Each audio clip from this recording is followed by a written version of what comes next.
COVID-19 atau yang umum dikenal sebagai virus corona. Sebelumnya gue terpaksa buat video kayak gini, nggak munculin muka kayak biasanya karena pengaruh work from home, alhasil gue jadi tambah rajin, tapi rajin untuk nggak mandi. Nah, seperti yang kita ketahui, semenjak virus ini mulai masuk ke Indonesia, virus ini memiliki andil dalam penurunan sektor ekonomi kita yang cukup signifikan. Karena rate penularannya yang sangat cepat, dan sampai sekarang belum ditemukannya vaksin COVID-19. Pemerintah menghimbau untuk sebagian besar masyarakat agar tetap berada di rumah untuk menekan tingkat penularan. Mulai dari bekerja dari rumah, belajar dari rumah, dan beribadah di rumah adalah langkah yang sudah diambil pemerintah untuk menerapkan physical distancing pada masyarakat. Namun karena hal tersebut, kegiatan ekonomi cenderung melambat. Kita bisa cek ya, restoran sepi, pabrik-pabrik mengalami penurunan produksi, jasa travel, pesawat, hotel, ekspor maupun impor juga mengalami penurunan yang signifikan. Akhirnya pemerintah memberikan arahan untuk menstimulus perekonomian, salah satunya adalah dengan restrukturisasi kredit. Kedelapan, kepada para pelaku UMKM, OJK, Otoritas Jasa Keuangan, akan memberikan relaksasi kredit UMKM untuk nilai kredit di bawah 10 miliar untuk tujuan usaha. Baik itu kredit yang diberikan oleh perbankan maupun oleh industri keuangan non-bank. Asalkan digunakan untuk usaha, akan diberikan penurunan bunga dan penundaan cicilan sampai 1 tahun. Oleh karena itu, kepada tukang ojek, kepada supir taksi yang sedang kredit kendaraan bermotor dan kredit mobil, nelayan yang sedang kredit perahu tidak perlu khawatir, pembayaran bunga dan angsuran diberikan kelonggaran 1 tahun. Dan pihak perbankan maupun industri keuangan non-bank dilarang mengejar-ngejar angsuran, apalagi menggunakan jasa penagihan atau debt collector. Dalam cuplikan video tersebut, Presiden RI memberikan arahan untuk debitur yang memiliki kredit usaha kurang dari 10 miliar dapat diberikan restrukturisasi kredit penundaan bayar sampai dengan 1 tahun. Di sini gue bold dan garis bawah ya, bagian sampai dengan, yang berarti bisa 1, 3, 6, 9, atau 12 bulan. Jadi nggak melulu harus 1 tahun. Lalu bagaimana dengan debitur yang menggunakan kreditnya bukan untuk usaha, atau ini kredit konsumtif? Kalau kita lihat dari pidatonya Pak Presiden, seharusnya nggak bisa dikasih restrukturisasi dong. Banyak nih yang nanya ke gue, untuk KPR gimana mas? Bisa tunda bayar nggak seperti arahan Presiden?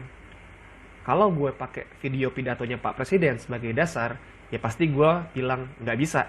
Karena KPR itu kredit konsumtif, bukan kredit usaha, modal kerja atau UMKM. Tapi gue juga nggak nelen pidato itu bulat-bulat ya kayak tahu. Karena gue tahu yang namanya arahan, pasti ada aturan turunan yang lebih spesifik. Apalagi ini presiden yang ngomong, doi nggak turun langsung di industri keuangan. Ada instansi di bawahnya yaitu OJK. Nah, gue main-main ke websitenya OJK. Di situ ada Frequently Asked Question atau FAQ tentang restrukturisasi yang terdampak COVID-19. Menurut POJK nomor 11, /POJK.03/2020, debitur yang terkena dampak penyebaran COVID-19 termasuk debitur UMKM, adalah debitur yang mengalami kesulitan untuk memenuhi kewajiban pada bank karena debitur atau usaha debitur terdampak dari penyebaran COVID-19, baik secara langsung ataupun tidak langsung, pada sektor ekonomi antara lain pariwisata, transportasi, perhotelan, perdagangan, pengolahan, pertanian, dan pertambangan. Nah, di situ ada tulisan termasuk debitur UMKM, yang berarti ada celah untuk debitur selain UMKM untuk mengajukan restrukturisasi kredit. Tapi ya syarat utamanya adalah yang terdampak COVID-19, baik secara langsung maupun tidak langsung. Contohnya gini, ada debitur KPR dan dia bekerja di sektor perhotelan. Karena hotel sepi, otomatis ada kebijakan dari perusahaan pengelola hotelnya, bisa jadi penangguhan pembayaran gaji, tunjangan, lembur, maupun pemutusan hubungan kerja atau PHK. Di sini kan dia nggak punya kredit usaha, tapi dia secara tidak langsung terdampak juga, karena tempat kerjanya termasuk dalam sektor ekonomi yang paling terdampak COVID-19. Seharusnya dia berhak untuk mendapatkan restrukturisasi kredit. Terus bagaimana mengajukan restrukturisasi kredit? Masing-masing bank dan lembaga keuangan non-bank memiliki caranya sendiri-sendiri. Tapi yang pasti, si debitur harus mengajukan permohonan kepada banknya. Nanti biasanya akan ada dokumen yang perlu dilengkapi dan diserahkan kepada pihak bank. Ini biasanya bisa via email atau website bank. Tapi, keputusan diberikan restrukturisasi atau tidaknya, ataupun kalau disetujui bentuk restrukturisasinya seperti apa, dikembalikan kepada bank pemberi kredit. Nggak semuanya dalam bentuk tunda bayar sampai dengan 1 tahun. Seperti yang tercantum pada FAQ di website OJK, restrukturisasi kredit ada macam-macam, seperti 1. Penurunan bunga, 2. Perpanjangan jangka waktu. Ini kenapa jangka waktunya diperpanjang? Biar angsurannya lebih murah ya. 3. Pengurangan tunggakan pokok. 4. Pengurangan tunggakan bunga. 5. Penambahan fasilitas kredit. 6. Konversi kredit.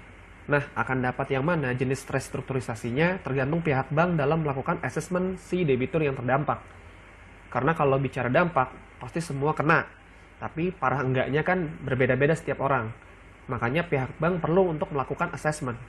Karena perlu pengajuan dari debiturnya dan perlu asesmen dari pihak bank, berarti ada waktu yang diperlukan sampai ada putusan apakah mendapatkan restrukturisasi kredit atau enggak. Nah, selama waktu tunggu itu, kalau masih ada tunggakan angsuran, baiknya dibayar dulu. Jangan sampai udah nggak bayar karena udah pede disetujui, ternyata malah nggak disetujui.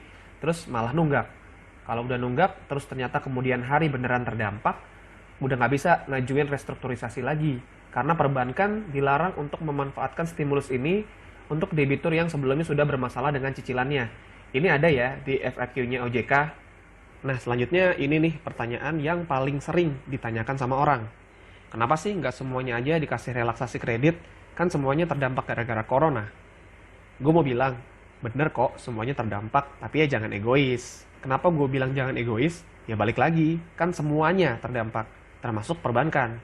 Teman-teman jangan lihat perbankan secara institusi, tapi lihat orang yang bekerja di dalamnya. Jangan lihat banker itu orang yang selalu berdasi, tapi juga lihat ada security, office boy, cleaning service, dan staff lainnya yang pakai dasi itu karena tuntutan profesi, bukan karena gengsi atau berlimpah materi. Jadi sorry nih, jangan merasa paling parah sendiri dampaknya. Mereka juga kok, apalagi yang tadi gue sebutin. Mereka punya keluarga, perlu makan, perlu bayar listrik, bayar sekolah, walau sekolah dari rumah tapi tetap bayarannya full. Ada juga yang perlu bayar cicilan, itu juga belum melihat kesehatan perbankannya secara institusi, yang harus bayar bunga tabungan dan deposito nasabah, bayar gaji, bayar dividen pemilik saham, bayar biaya operasional, listrik, air, sewa gedung, dan lain-lain, dan harus selalu dilaporkan kepada pemilik saham. Apabila semua itu nggak bisa lagi ditunaikan perbankan, secara makro pasti akan membuat keuangan secara nasional tidak stabil. Ujung-ujungnya jadi PR pemerintah juga, karena ada tanggung jawab BI dan OJK.